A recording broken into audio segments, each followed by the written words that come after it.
truc vers le haut et changer de conditions sociales. C'était ça le vrai truc. D'accord, bon, en tout cas, le message est passé. Et dans toutes ces jeunes années-là de vagabondage, t'étais à Roissy en train de faire ton hustle un petit peu, te bagarrer, d'essayer de manger un petit peu, tu vois. Dans toutes ces années de galère-là, t'as fait la rencontre de Rude Lion. Marc Gilas. Alors là, mon pote, t'appuies sur un bouton là. Hum, Ouais, j'avais une affinité particulière avec Marc Gilas. Dis-moi tout. Et j'ai rencontré beaucoup de gens, hein, puisque moi j'ai vécu dehors. Donc, et en plus des gens diamétralement différents et de quartiers vraiment aussi différents. Marc, c'est une rencontre, oh là là, c'était incroyable. C'était une époque où on vivait dehors, dans la rue. Et Marc, c'était comme un grand frère. Moi, on avait une affinité particulière. Il m'avait pris un peu sous son aile. Et il était un petit peu plus grand que moi. Mais alors, je t'explique en fait. Moi, quand j'allais en vacances au Maroc, on habitait dans un quartier pauvre, très pauvre, qui s'appelait Ain Shop, du côté de Casablanca. Ok.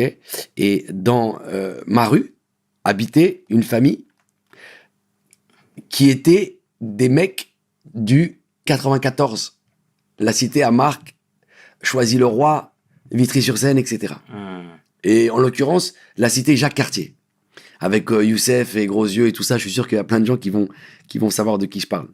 Et Marc, il était ami avec eux. Donc moi, quand je rencontre Marc, c'est quand je commence à traîner un peu à Paris, à faire les 400 coups, hein, à essayer de survivre de toutes les manières possibles. Et on se rend compte, quoi. Et il voit en moi un petit jeune réveillé, parce qu'il y avait les mecs de Paris, les mecs autour de Paris, puis les mecs de banlieue. C'était pas pareil. Et donc, il voit que je viens de mon quartier, il connaît 2-3 personnes là-bas. Et lui, à cette époque-là, c'est un mec, bon, il est même pas encore dans la musique vraiment, quoi. Il est plus encore en train de se chercher, il vient juste de sortir du Carpla, etc. Enfin, c'était compliqué, quoi. Et on accroche vraiment, quoi. Et tu sais, Marc, c'était un mec où il t'aime, où il t'aimait pas. Un grand écorché vif. Mais avec 4 cœurs, 4 poumons.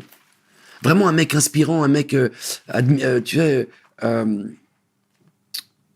avec une aura, un charisme, et puis avec un truc spécial, quoi. J'ai pas les mots. Quand t'es jeune, tu ressens, tu dis, ok, c'est un feuchet.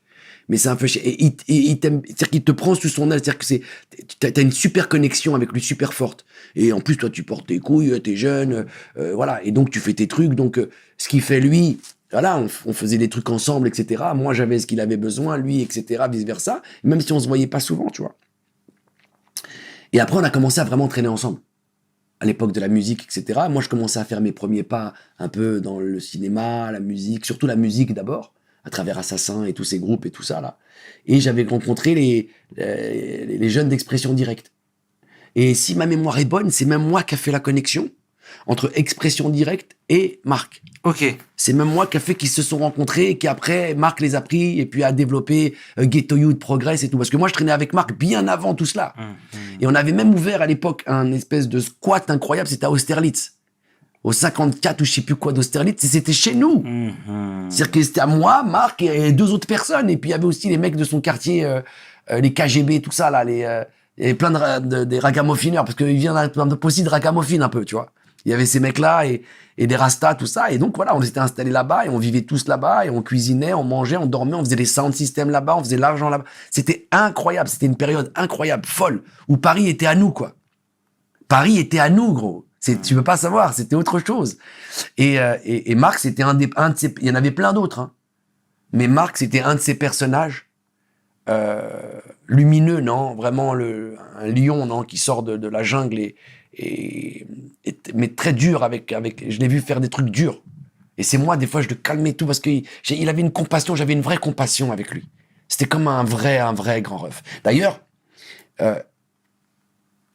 on a fait un film, mon premier film, première fois que je vais jouer dans un film, c'est un film d'Olivier Dahan, on en reparlera, et qui s'appelle Frère.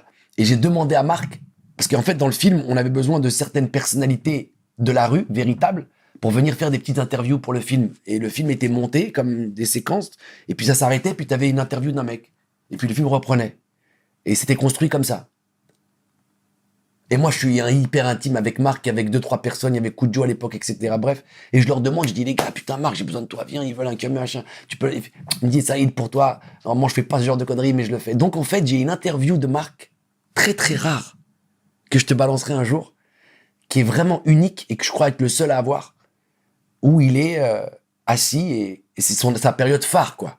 C'est avant Ghetto Youth, c'est avant tout ça, mais c'est la période où... Et il te raconte, lui, parce que le film, c'est sur les quartiers, la violence, etc., de comment ça se passe, et il te raconte des trucs de fou. Et l'interview, elle est magnifique, et je l'ai jamais vraiment donnée. Il faut absolument que je l'exporte, et que je crois que c'est un des seuls vrais témoignages où Marc, il est assis, et on l'a filmé avec une bonne caméra, où il raconte sa vie, et ce qu'il fait à Nanterre. À l'époque, il vendait à Nanterre, il cagoulait, calage.